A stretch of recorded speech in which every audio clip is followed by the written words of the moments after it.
You've got to pay attention when you feel those feelings of overwhelm and do what you need to do. Ask yourself what needs to happen to change things at that point in time. Most of us just get caught up. That's what happens to me. I just get completely caught up. When it's starting to not feel as good, or you're not lighting up like a Christmas tree when you speak about it, at that point, that's a signal. It's for the you awareness of that. Yes. Yeah. Then that's, at that point, something needs to change. Something needs to happen.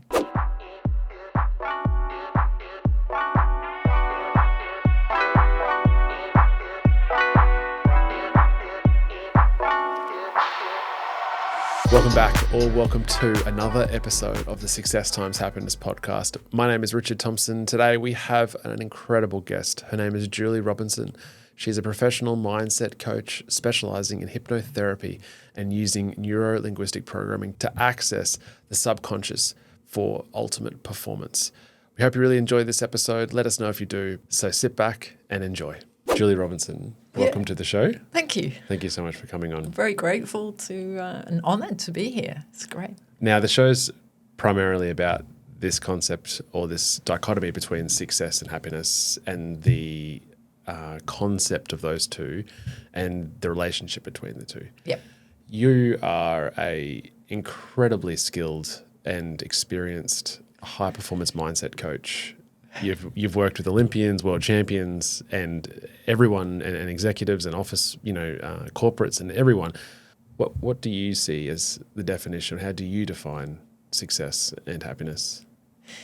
Well, they kind of go together, but you've got to be very, very, very careful because it's the way you do it, really, and the way I wouldn't call it a definition. To me, happiness is something that we create from within. And unfortunately, a lot of people, probably 95% of the population, are relying on other things or things to happen or people to make them happy. External factors. Yes, very much so. And of course, that's where the success comes in, because you're relying on success happening for you to be happy. So that they're intertwined, they're interlocking together. But if you concentrate too much on success or achievement-based success, then of course, when you actually get that success, it's a little bit of an anticlimax.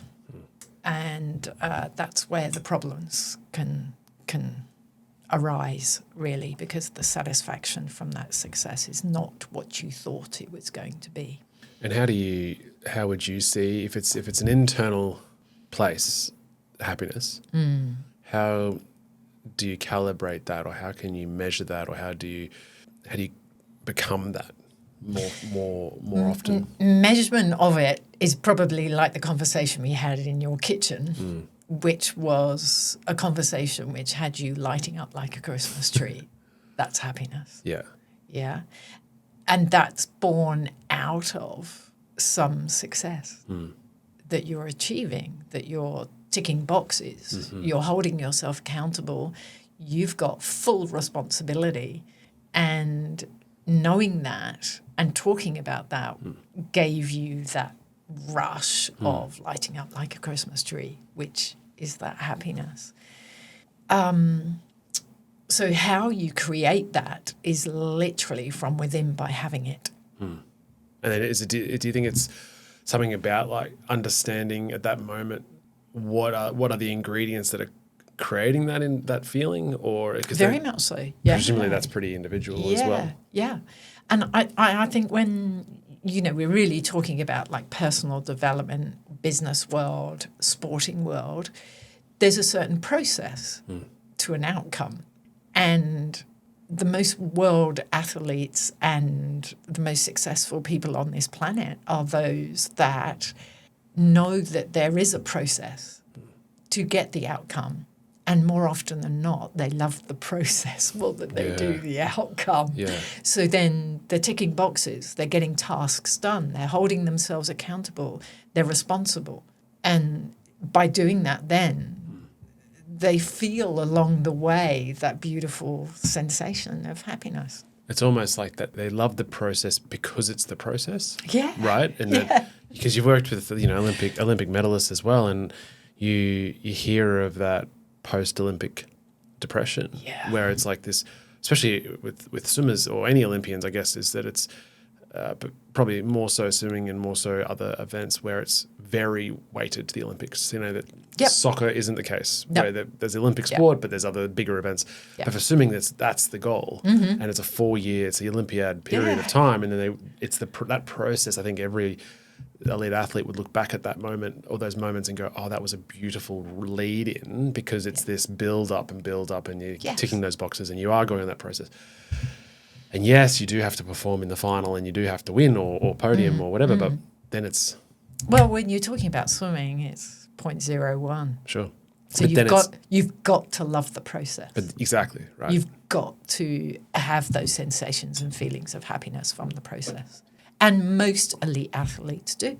And most of the time when they retire, that's what they miss. They miss the certainty of the process, like getting up in the morning, going to their workouts, their practice, whatever it might be. Yeah. That's what they miss. They miss the process. I feel even on a corporate level, a good friend of mine's recently retired, and that was a process in itself. That that it was coming to a finality. Yeah. But what he misses is the process of work. Yeah. And he and that's interesting. Yeah. That it's not that I'm very weighted to the idea of working to retirement, because that's killing the process once you're there. That's not the best outcome, but it's just interesting. It's I think they're very similar. Yeah. Similar things. And I don't think the Olympians or the ex-Olympians miss getting on the blocks in a semi-final.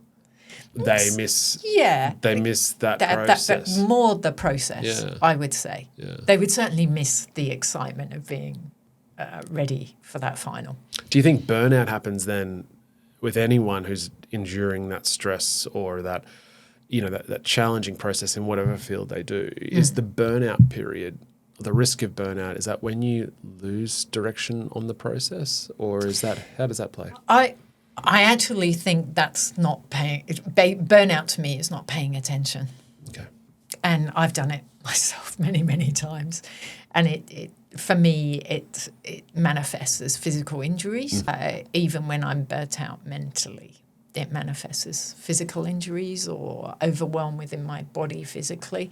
And it's if we're not paying attention, then we realise that we've just gone too far with the exercise or the work we're doing, or the overwhelm has taken over too much. And then we're going into the area of, lacking in motivation or anxiousness or, like I said, injuries or illness.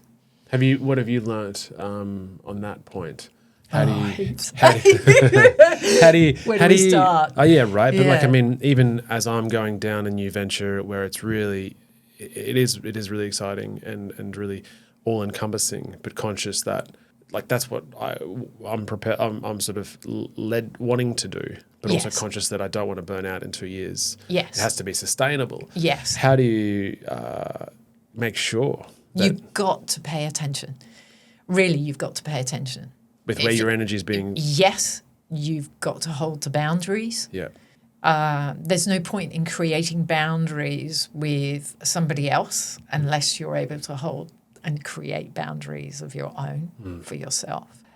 You've got to pay attention when you feel those feelings of overwhelm and do what you need to do.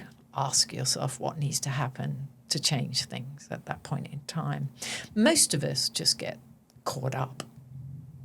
That's what happens to me. I just get completely caught up.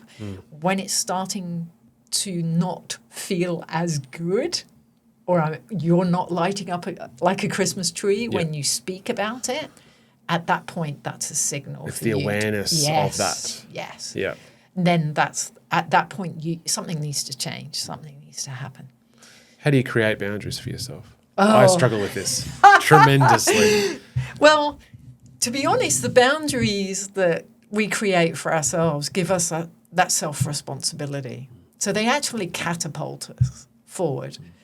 Boundaries are, in my line of work, I'm a hypnotherapist, so I'm using metaphors a lot. So I'm kind of delving into the world of metaphoric boundaries that people have.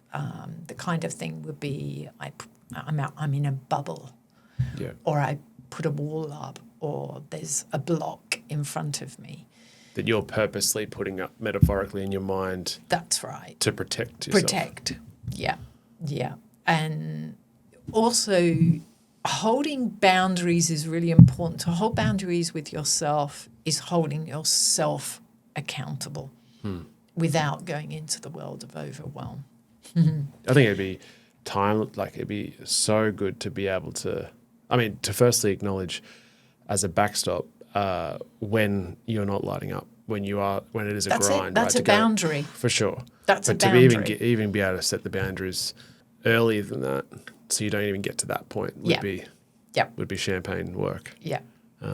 Within the corporate world, within our working world, it's extremely important for a leader to hold to their own boundaries, because then you're basically influencing everyone else around in your team to hold to boundaries too. And that's probably one of the biggest problems. If someone is working 16 hours a day as a leader and they're online 24/7 just in case one of their staff is needs help in some way, that's sending a message to that staff member, and that's not good boundaries. So it's not a model of what you'd want them to be as well. Exactly. Yeah. Exactly. So it's very important that we are able to work in our world in a highly efficient and productive manner. Yeah. And with that, it's process.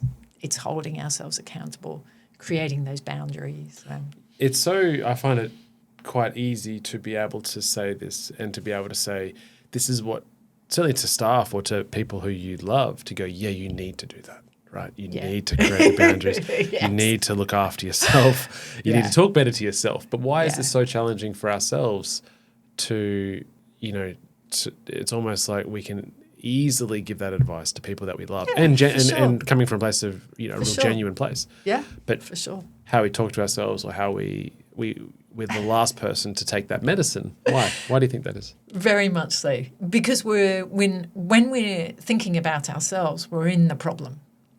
So we can't see the wood for the trees. But when we see somebody else in their problem, we've got a different perspective, and it's easier to step back and see the problem for what it is.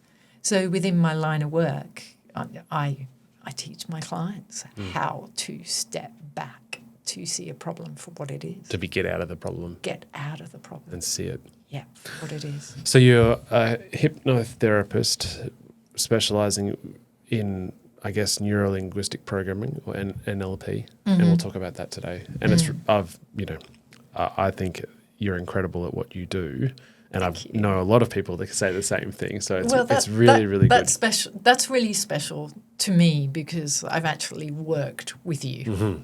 And so to hear that, that's the best. And to be honest, before I met you years ago, I sort of thought hypnotherapy was, it was for people who want to give up smoking. Yeah. It is. Sure. Yeah. Sure. No, I haven't had a cigarette since.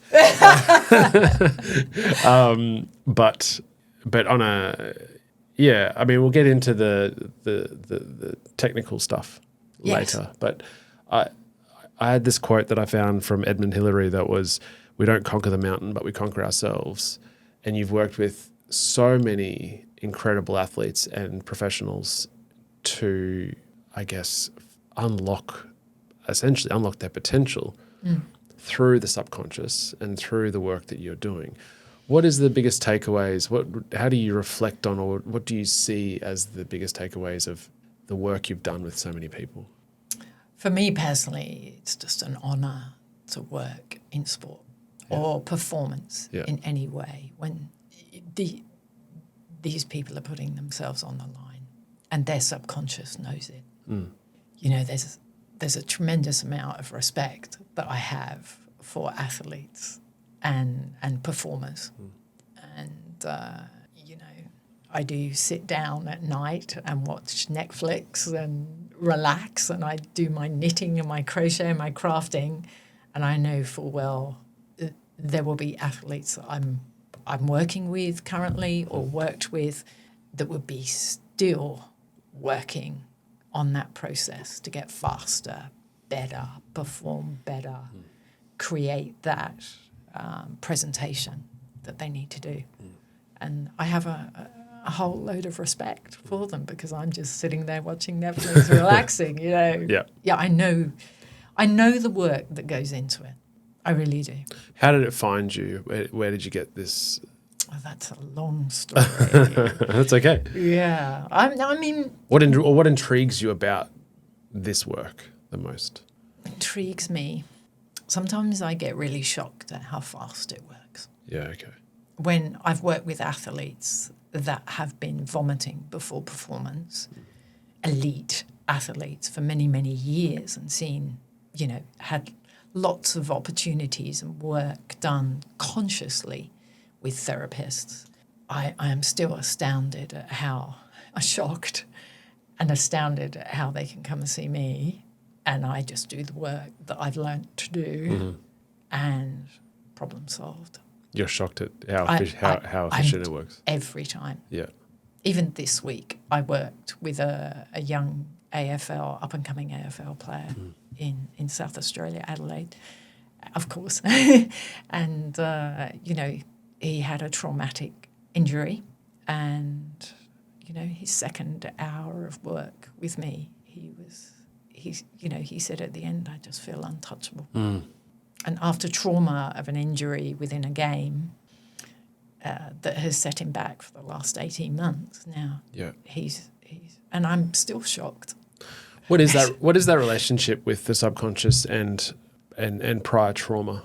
Because I feel like a lot of I don't know, I'm speaking out of school, but I'd imagine there is a fair relationship between what we endure as humans as we grow up, whether it's childhood, whether it's adolescence, whether it's in adulthood, and everyone's.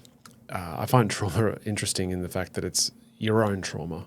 You've got nothing really, personally, nothing to compare it against, other than your own. It's all, and everyone's trauma is different. You could have somebody within the same experience, but with a totally different perspective 100%. on what's gone on. And I think from my learnings in the past, handful of years is to really respect that anyone else's trauma.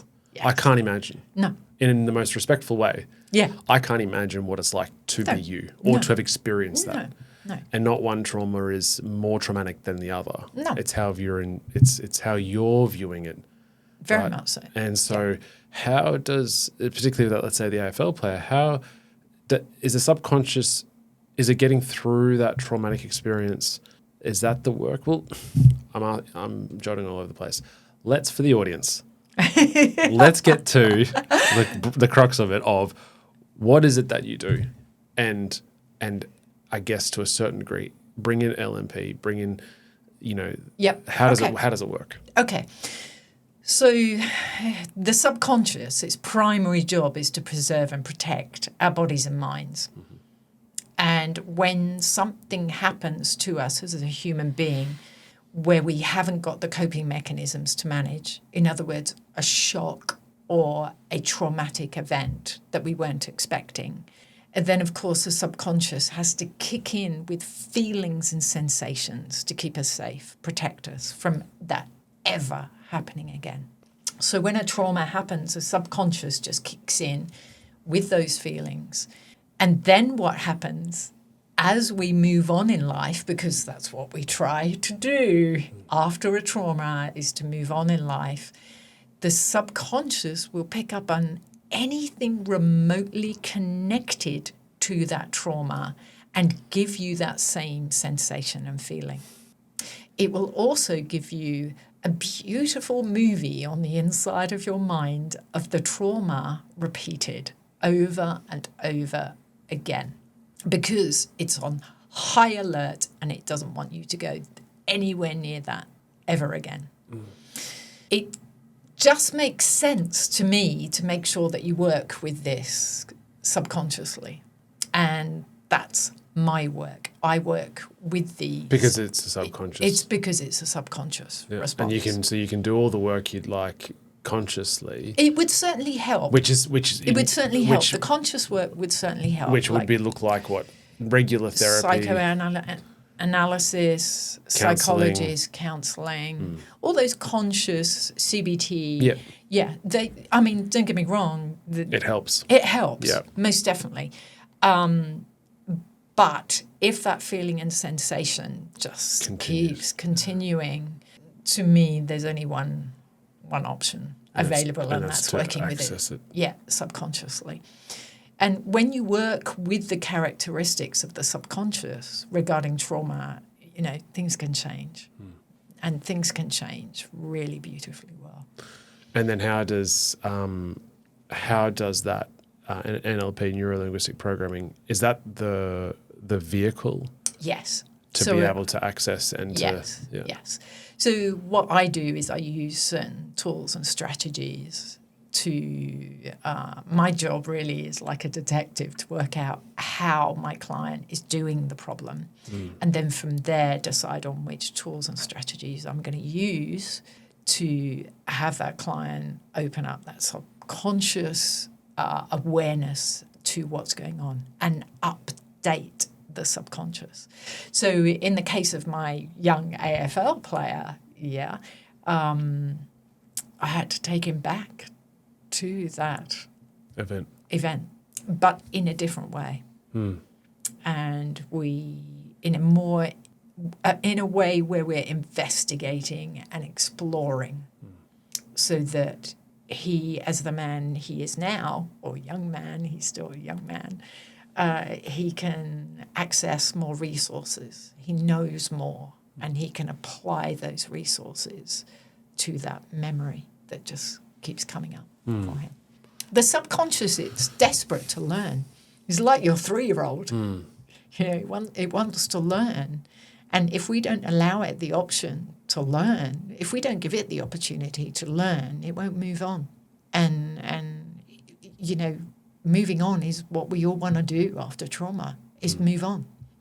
And do you think the people that you've spoken or you've worked with, and there's been so many, but do you think them going into sessions with you and the work you do with them, particularly for specific trauma, the AFL player, for example, they're aware of that's the inverted commas roadblock?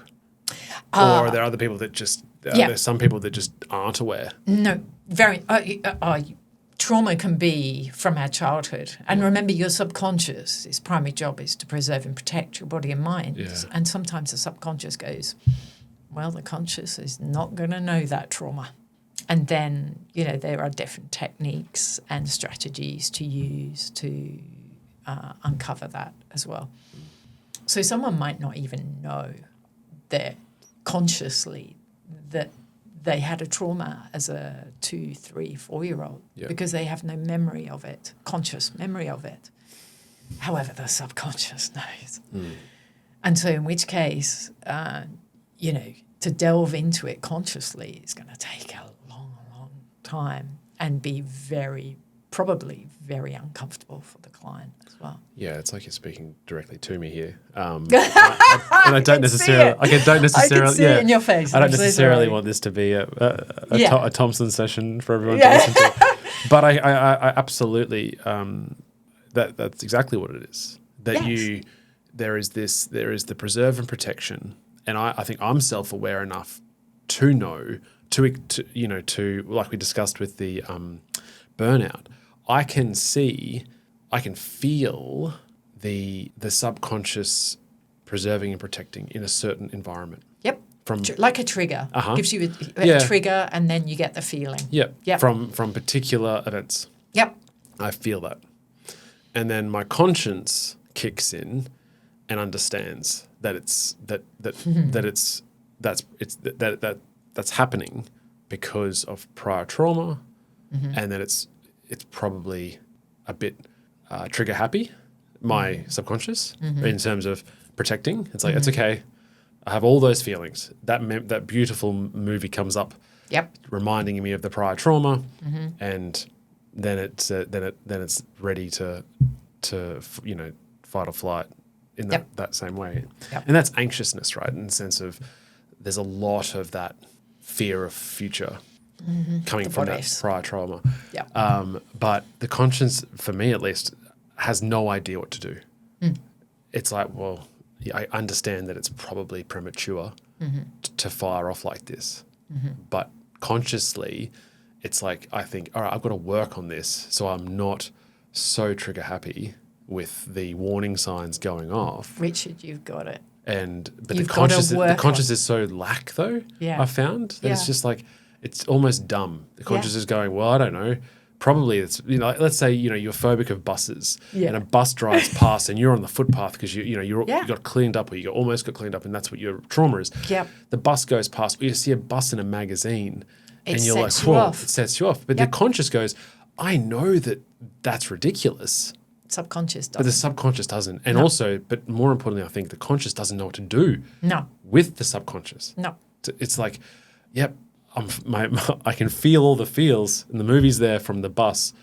But it's a magazine. It's not coming to hit me. But the conscious then goes, I don't know what to do this going forward. Get another magazine, it'll happen again. You've got it. That's exactly how it works. And so then how do we... You have to pay attention. You have to be self-aware. But how can we... But I feel like I'm self-aware enough. I feel self-aware enough to understand that's ridiculous. But you need to do the work. So how do we do that? You do need to do that. You need to contact me. I mean, the how-to is very difficult to give you the information over the podcast situation. However, there are certain things you can do, and I've alluded to them earlier, stepping back and seeing the problem for what it is. So that's a conscious decision. Yes, it is a conscious decision, but what you're doing is you're using the subconscious characteristics. And the subconscious characteristic of using that imagination, visualization, pictures, imagery, loves all that. That's why athletes visualize, because they know that what they're visualizing, the subconscious doesn't know whether it's real or imagined. And so then if an athlete visualizes what they want to have as a performance, the behaviors that they want to do to perform well, the subconscious understands that as real. And if they repeat that, then of course they're going to follow through on those behaviors really well. And that's how it works. So, just a simple stepping back from the trauma as the person that you are now will give you so much more learning and information, even to the point of being able to verbalize to your younger you, well, I'm evidence of being okay. You're going to be okay. Because I'm evidence of that right here, right now. And if your younger you going through that trauma knew that he was going to be okay, that would have been a massive difference for you. And that was probably something that, from the extended session that we did, I think it was a few hours worth of work where, in the best way that I can describe it, and I'll hack this for sure, was you were able to open up my subconscious and talk to it. And I was able to very easily then move, and there is a way that you do that. Yes. By words, by talking. Language. And language. And the way that I speak to you, you then revert that same way back. Yeah. And then we were able to then almost put myself, my now self, next to my younger self, just before and just after or during that trauma, and to give him strength. Yes. To know what he needed. Yes. What he needed. And that was enough for that younger you to know, well, I'm actually going to be okay. It's okay. Because look at this man in front of me now that I aspire to be. Yeah. And it's hard to explain to people who haven't experienced it, but it's absolutely true. Like it's so vibrant and so real to me in the subconscious. Yes. And that's why when the AFL player goes like, I feel so strong. Yeah. Because it is almost instant where you come out of that and you go, actually, I feel, so much more complete and there's so much more strength, because it's almost like you've gone back there. You've given that person, that younger self, that strength. Yes.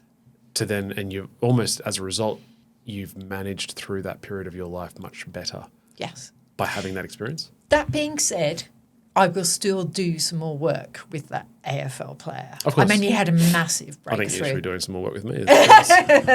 So, mean, it was an hour on Zoom. Oh. Yeah, I'm doing a lot of online sessions, obviously. Yeah. And, there's still work to be done, but not hours and hours and hours. Yeah. When we first met many years ago, and even before that, I sort of was quite open to the idea that my mind was plastic and I was able to visualize a lot. And yes. So it wasn't a surprise to me that you could easily do that for me. Mm. Do you find resistance in people? Obviously, people are open enough who do contact to you and who work with you. There is some openness anyway getting to that point. But if people, there must be some resistance from people who I don't subscribe to that idea, or I would struggle to get into that mental state. So when I first qualified, I saw anyone and everyone, which was a good experience to have, because my skill level jumped sky high to do that. So, for instance, I would see the husband, I would have a wife call me and say, you need to fix my husband. Can you fix my husband? He needs to stop smoking. Right. That kind of thing.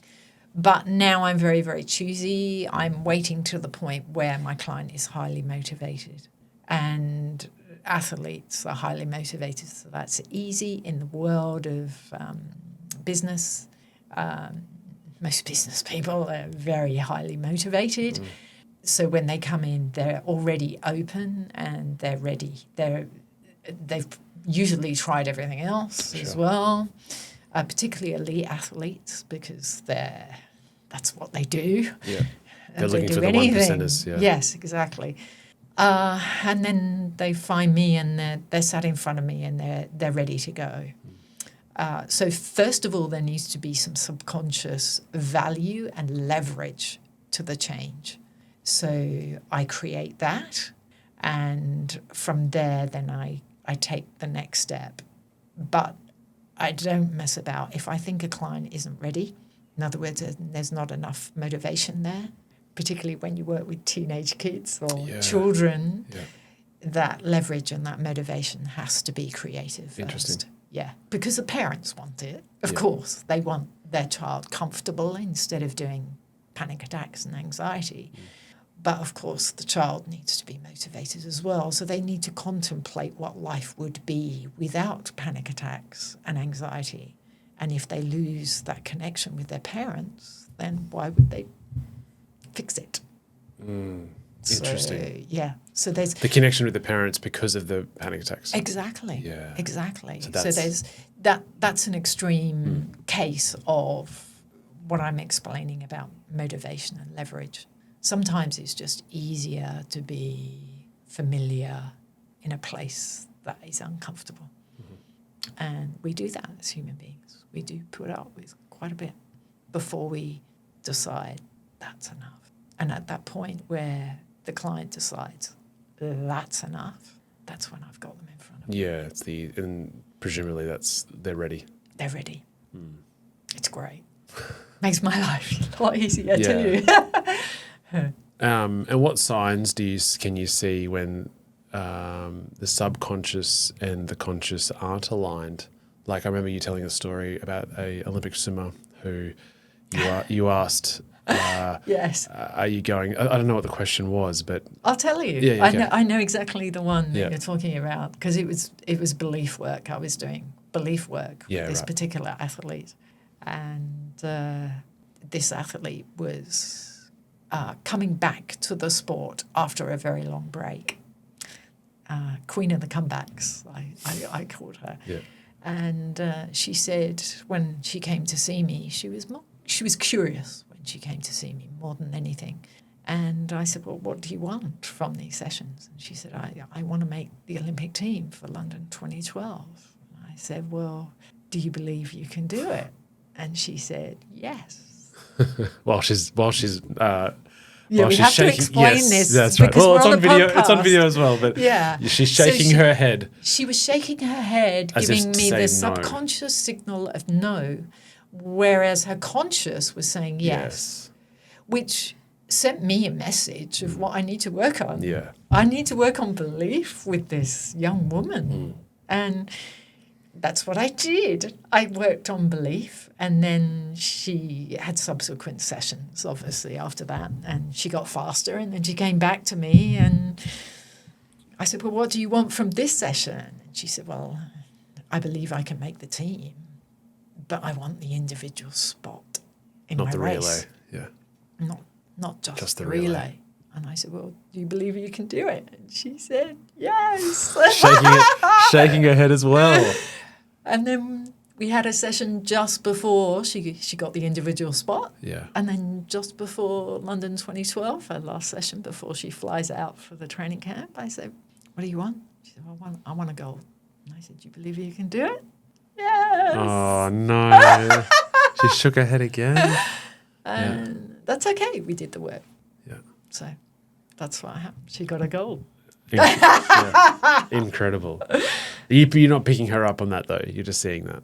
I'm not telling her. Telling her at the time. No. But then she goes. That's my. Otherwise, she's going to say yes. Yeah, exactly. You know what I mean? The conscious kicks in and pretends. I need that. Yes. Yeah. Yeah. I need that. And so, she qualifies for the individual as well as the relay and gets the gold medal. Yeah, that's incredible. Yeah. That's such a cool story. But I think that it is that alignment when it comes to belief. It's the alignment of the subconscious and the conscious, right? That's the goal. And some athletes call it flow. Sure. Us, in my day, it was in the zone. It's in the zone, Yeah.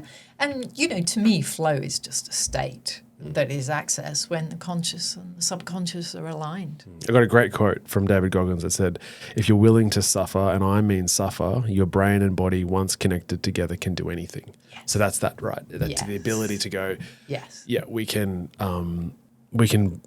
if we align them to those two, yes, that's when the flow and that's when true potential can come out. Yes. However, I'm worried about the word suffer. Sure. Talk to me about that. Because suffering will certainly send you into that overwhelm area. There's got to be an element of discomfort, right? Yeah, I would say struggle.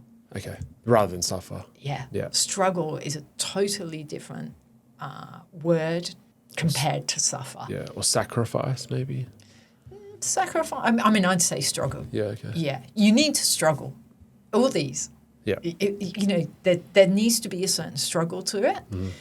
But if there wasn't a struggle, it wouldn't mean so much. It wouldn't mean anything. It wouldn't mean anything. Yeah. So it's kind of, it lights you up like a Christmas tree feeling that you're struggling. Yeah. If it was all handed to you. Yeah. If they gave gold medals out to everybody in the world. Yeah. Wouldn't mean anything. Yeah.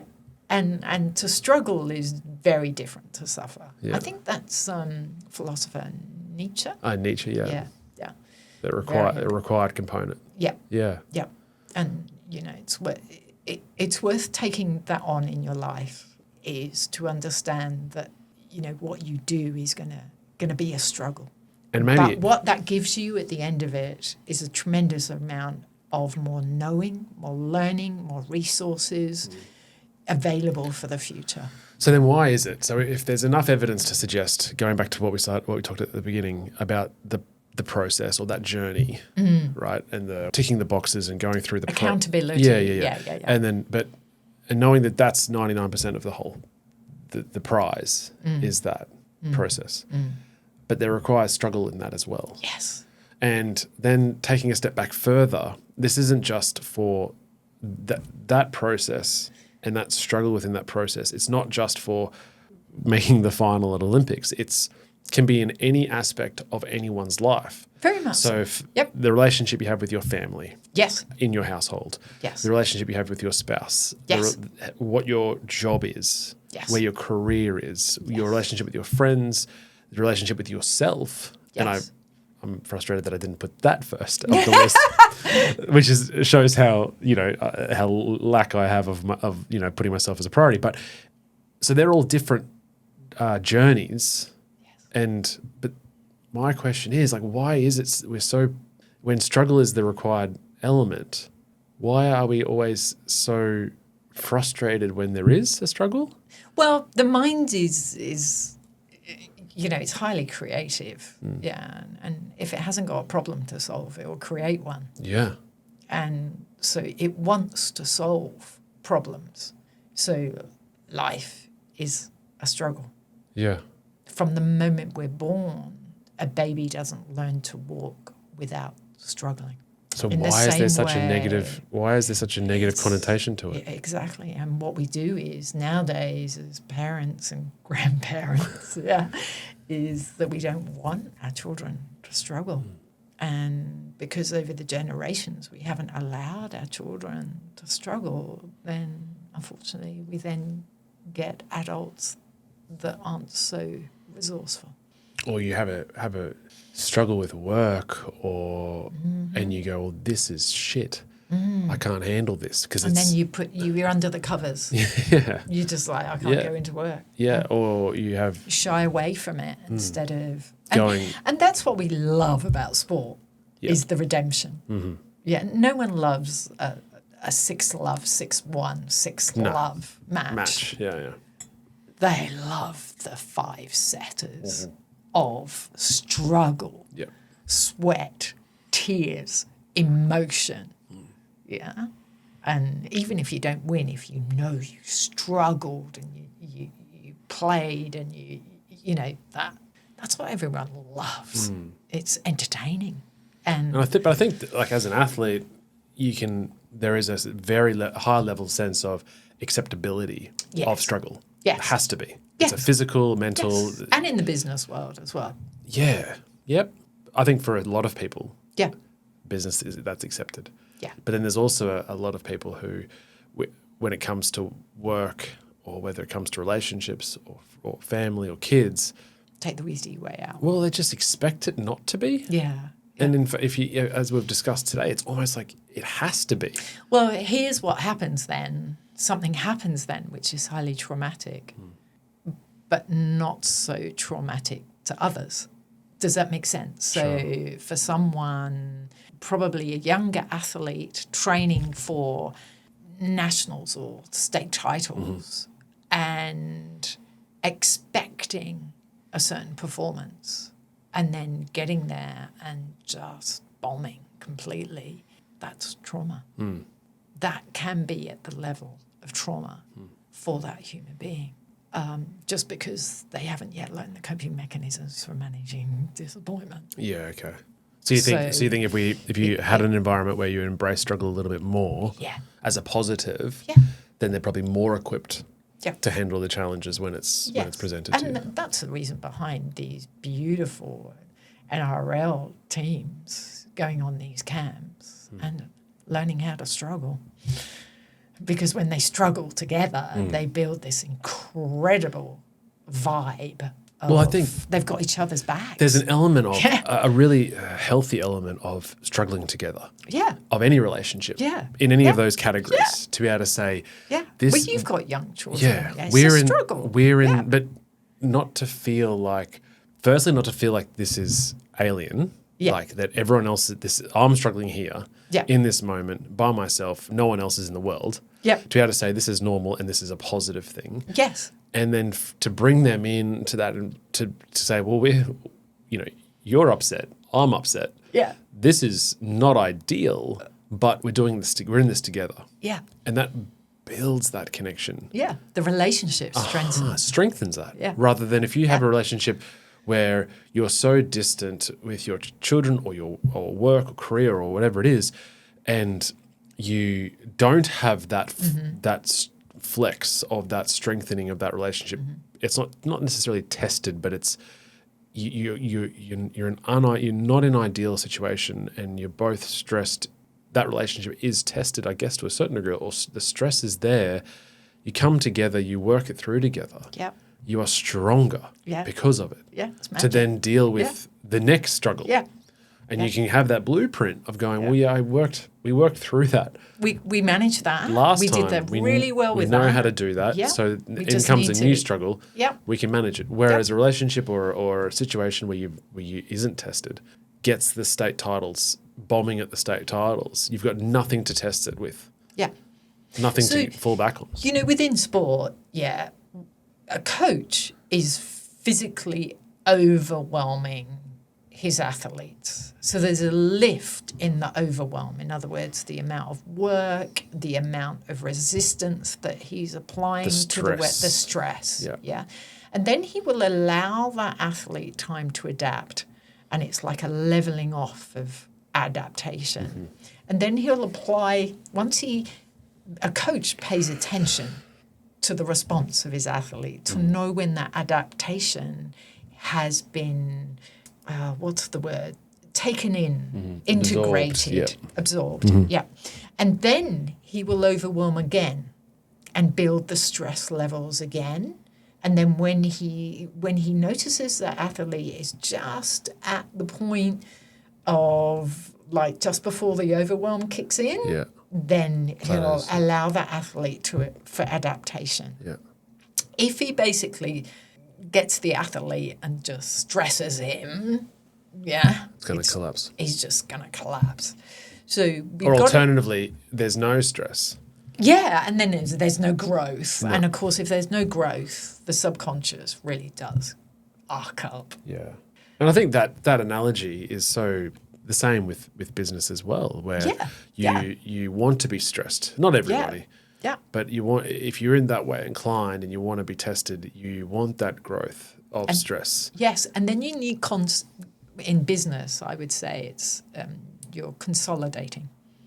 You're allowing some time for all those things that you put into place of stress just to consolidate for a while. And then to go, okay, now I'm very comfortable with this level of stress. Yeah. And now we can go up again. And you just, and then I think that's a really lovely analogy. And that needs to happen with children as well. So as a parent, it's making sure you're paying attention to making sure that, as that stress is... and then allowing that time of it's almost adaptation. It's almost the stress, which is, I guess, with the kids, it's responsibility. Yeah. So you go, okay, you can handle, you can't give a 5-year-old the duty of cooking dinner, because they're just like, fuck, I'm way out of the league. Goodness knows what it'd be.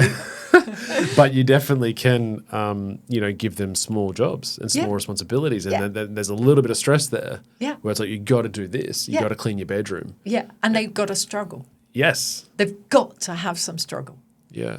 But I agree with you. I think, and I don't know whether the prior generation or generation before had a different outlook on struggle, or they probably weren't self-aware enough to really think about it. But to be able, I just think it's so important. And I don't do this as much as I should be able to. I think I would like there to be less struggle, which is, we all would love that. Yeah, but what we just said, you need it. You do need it. And so you take a step back and you go, actually, with every relationship I have, with the way that I bring up my boys, with career, with work, with everything, you've got to have that. That's what creates the strength.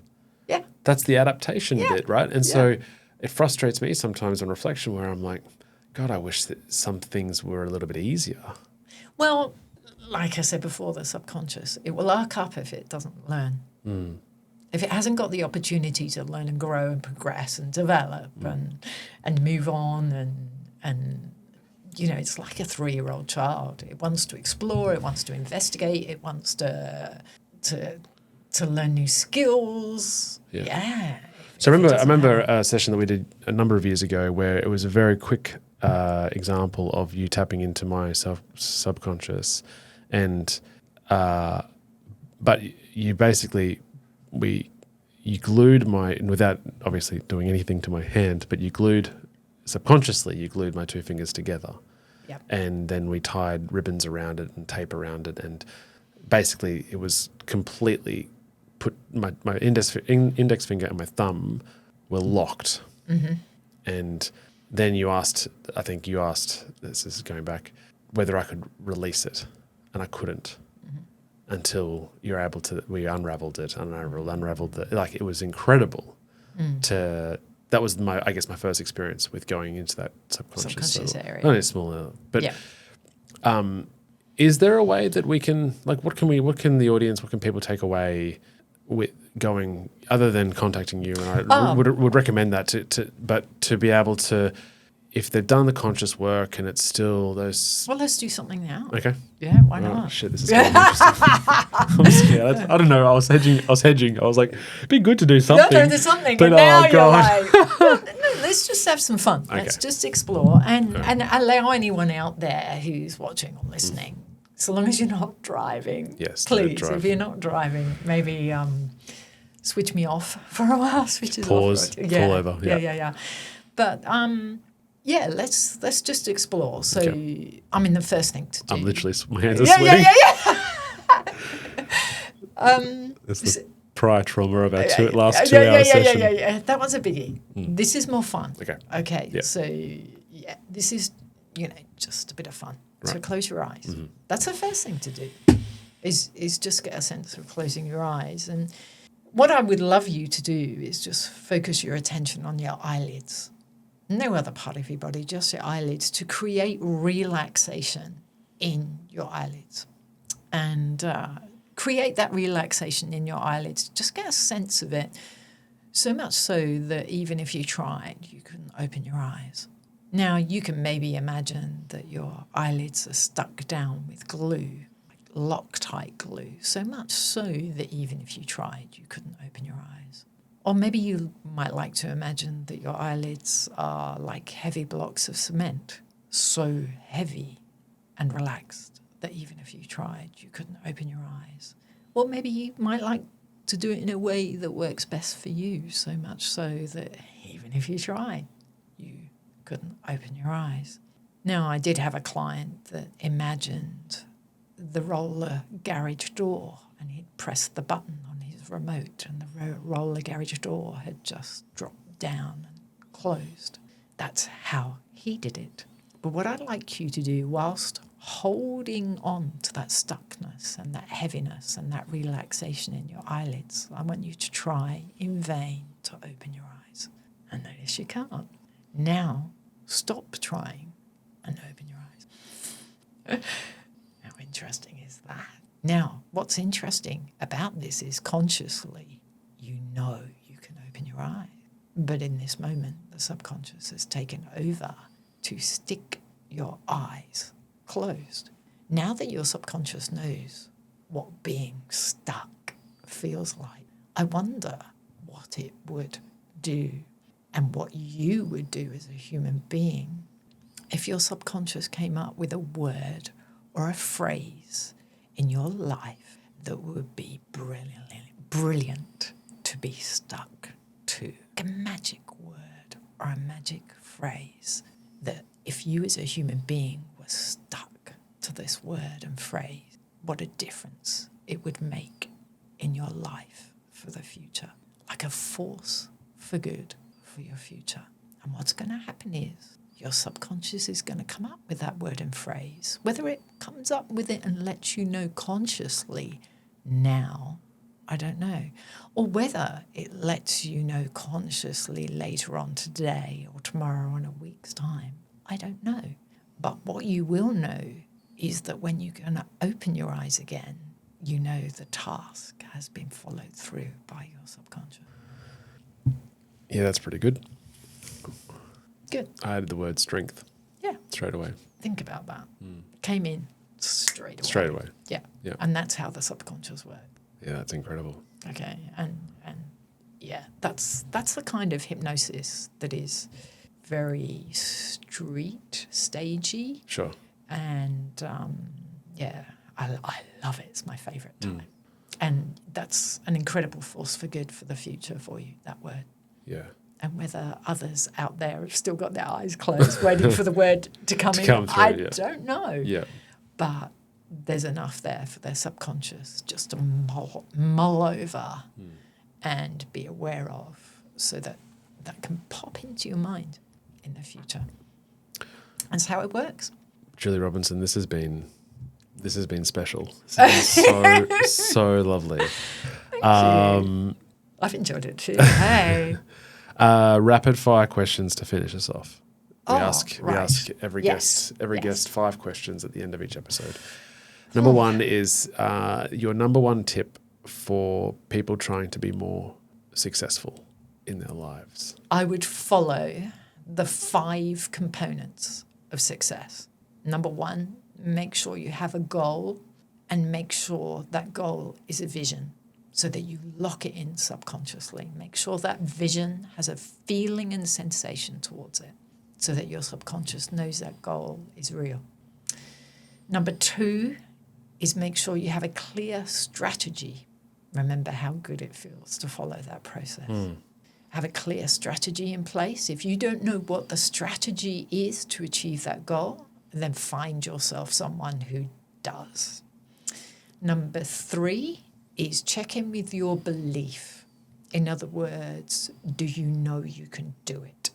Belief is knowing something is the truth. If you feel you don't know whether you can do it, then ask yourself, do I believe that I can learn how to do it? And there's a big difference there. Where am I? Number 4. 4. Yeah.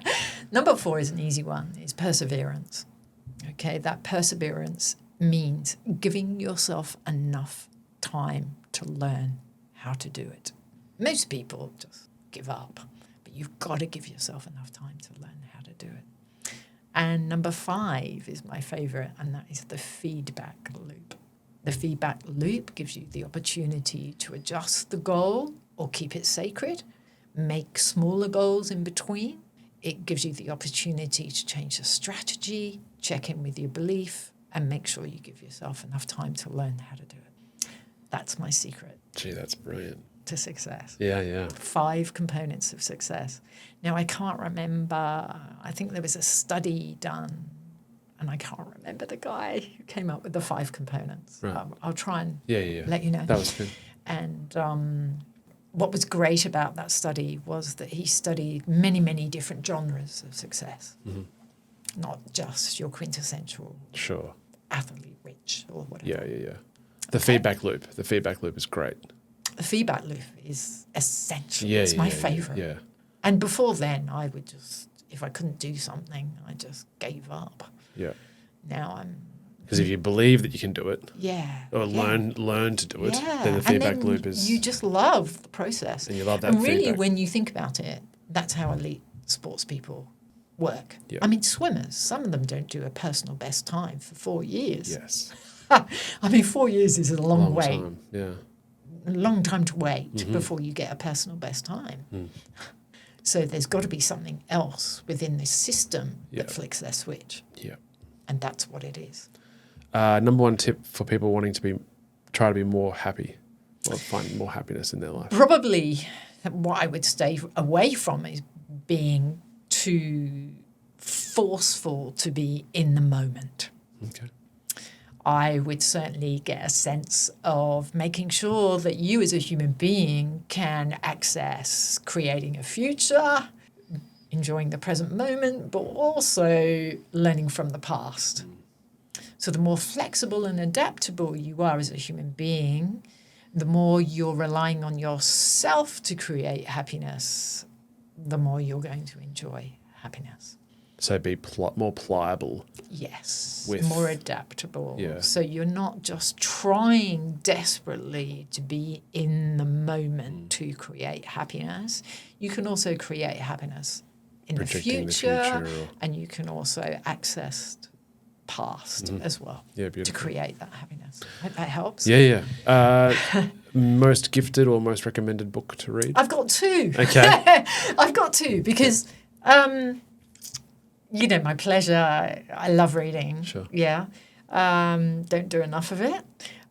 But my favourite all-time book was one that I was given to read in English literature at school, Oh, wow. which is usually not the one that everyone loves. Hey, Moby but Dick or... Yeah, Pride and Prejudice. Oh, okay. So a bit of romance. Yeah. An extremely brilliantly written book that is hilariously funny. Okay. Very girly, sorry, Yeah, Richard. that's but okay. It's very girly. And then my other book that I adore and refer, and it's a bit bedraggled, is Heart of the Mind by Stephen Andreas, which is an NLP book. Yeah. It's sensational. Okay. And I refer to that a lot. Is that what's covered in that book? Oh, all sorts. How Okay. to manage grief, disappointment. Right.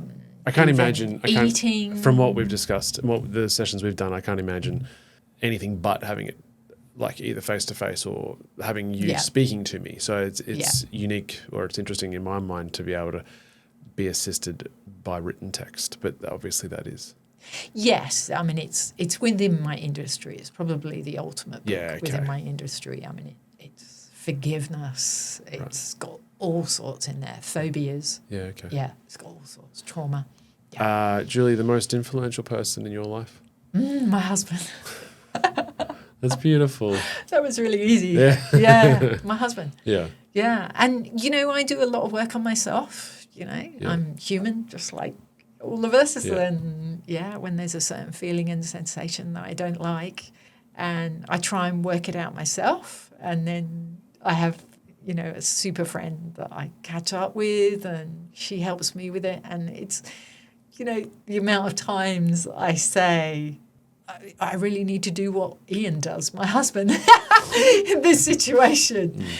And he's my greatest influence. Well, you just lit up like a Christmas tree. Yeah, thank you. That's really beautiful. Yeah. And finally, a guest, famous or not. Oh, this was a difficult question, that you'd like us to have on the podcast. Yeah. I mean, I don't know if you could ever get him on the podcast. That's the dream, right? That's the dream. But you never know with this gentleman. He's quite incredible. He's Dr. Alan Brast. Okay. And he's a medical hypnotist and a suicidologist. And Wow. I've seen him speak twice. He's made me laugh. He's made me cry. Yeah. And the work he does is mind-blowing. Okay. Where is he based? So US. US, yeah. Yeah, he's done a lot of work in San Francisco. Okay. Incredible man. Oh, well, I don't think... Dr. Alan Brast, if you ever listen to this podcast, No, I'll be but I mean, over the moon. This is the idea, right, to ask that question so that we can reach out to them, and who knows, we've got a big list next year, and we'll approach him the way that we do. It's a unique way that we approach our guests, and I want to be on the panel. You want to be sitting at the desk? I want to be over there. Just listening? Yeah. No. Oh, asking. Oh, You can be the guest host.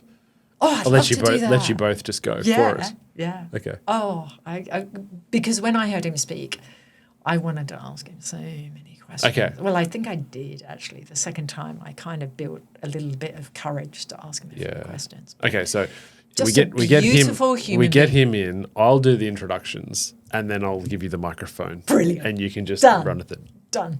Okay. Julie Robinson, thank you so much. You're welcome. This was beautiful. It's been a pleasure. And it's great. I Good hope fun. I hope you have a wonderful year next year. Thank you. And Merry Appreciate Christmas. that. Yeah, thank you. We'll be in touch soon. Thank you. Thanks, Julie. That was today's show. Hope you really enjoyed it. We did have a lizard about 20 centimeters long trying to get into the studio. So if you do see a lizard nearby, let them know about this podcast and this show. But until next time, peace.